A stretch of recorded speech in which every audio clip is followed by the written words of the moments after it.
Good morning students. आज 10th class का जो इतिहास का फर्स्ट लेसन है, लेसन का नाम है यूरोप में राष्ट्रवाद का उदय।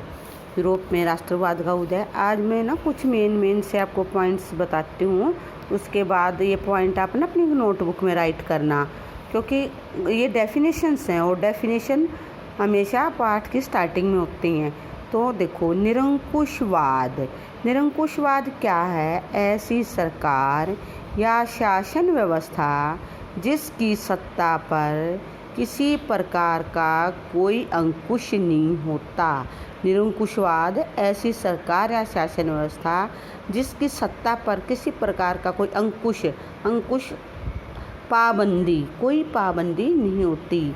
इतिहास में ऐसी राजशाही सरकारों को निरंकुश सरकार कहा जाता है, जो अत्यंत केंद्रीयकृत सैन्य बल पर आधारित और दमनकारी सरकारें होती हैं। कौन सी सरकारें होती हैं? जो अपने तक सीमित होती हैं, सैन्य बल पर ज़्यादा विश्वास करती हैं और हमेशा दूसरों के अहित फैसले लेती हैं। क्या कहलाता है? निरंकुशवाद। जो अपनी पहली डेफिनेशन थी निरंकुशवाद है। फिर है कल्पना आदर्श। कल्पना आदर्श जिसको यूटोपिया भी बोला जाता है। कल्पना आदर्श जिसको यूटोपिया भी बोला जाता है, एक ऐसे समाज की कल्पना जो इतना आदर्श है कि उसका साकार होना लगभग असंभव होता है। क्या है? मतलब हम अपने मन में, अपने दिमाग में, अपने मस्तिष्क में एक ऐसे समाज की स्थापना कर लें जिनका सफल होना या साकार होना असंभव होता है। फिर नेक्स्ट पॉइंट है जनमत संग्रह एक प्रत्यक्ष मतदान। जनमत संग्रह एक प्रत्यक्ष मतदान जिसके जरिए एक क्षेत्र के सभी लोगों से एक प्रस्ताव को स्वीकार या अस्वीकार करने के लिए पूछा जाता है। यानी जनमत, आदमियों का आदमी मत, उनका सुझाव या उनसे पूछना या उनका सुझाव लेना। एक ऐसा प्रत्यक्ष मतदान जिसके जरिए एक क्षेत्र के सभी लोगों का एक प्रस्ताव को स्वीकार या अस्वीकार करने के लिए पूछा जाता है। फिर मत अधिकार, वोट देने का अधिकार। मत अधिकार किसे कहते हैं? वोट देने के अधिकार को मत अधिकार कहते हैं।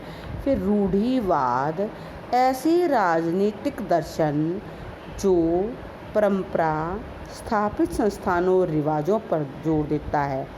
जो परंपरा, जो सदियों से चीज़ें चली आ रही हैं, उन पर जो जोर देता है वो रूढ़िवादी या रूढ़िवाद होता है और तेज बदलावों की बजाय कर्मिक विकास को प्राथमिकता देता है। यानी अपने अंदर बदलाव की बजाय कर्मिक, धीरे धीरे से जो विकास है उसको प्राथमिकता देता है।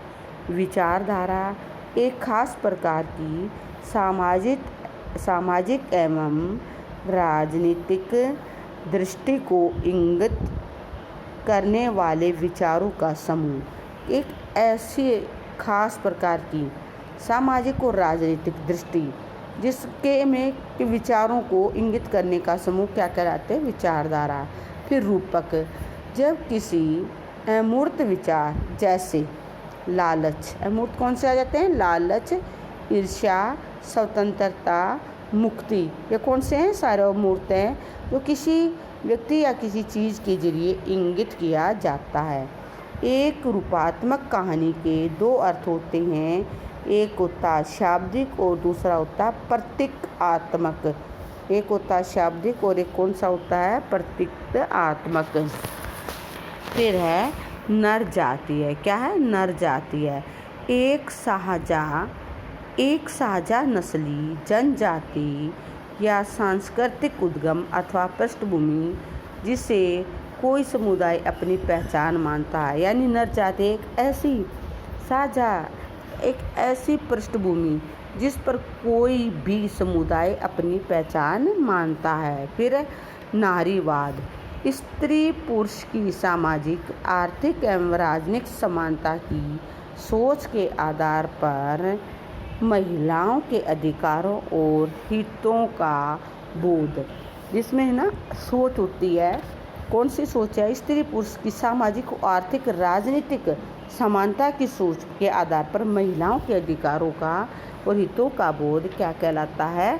वो नारीवाद कहलाता है। ये मैं पॉइंट है, ये पॉइंट जो डेफिनेशंस है मैं ये आपको भेज भी रही हूँ। फिर मैं क्वेश्चनों को दो क्वेश्चन लेके और उन क्वेश्चनों को रिवाइज करवाऊँगी ताकि आपको अच्छी तरह समझ में आ जाए। ओके।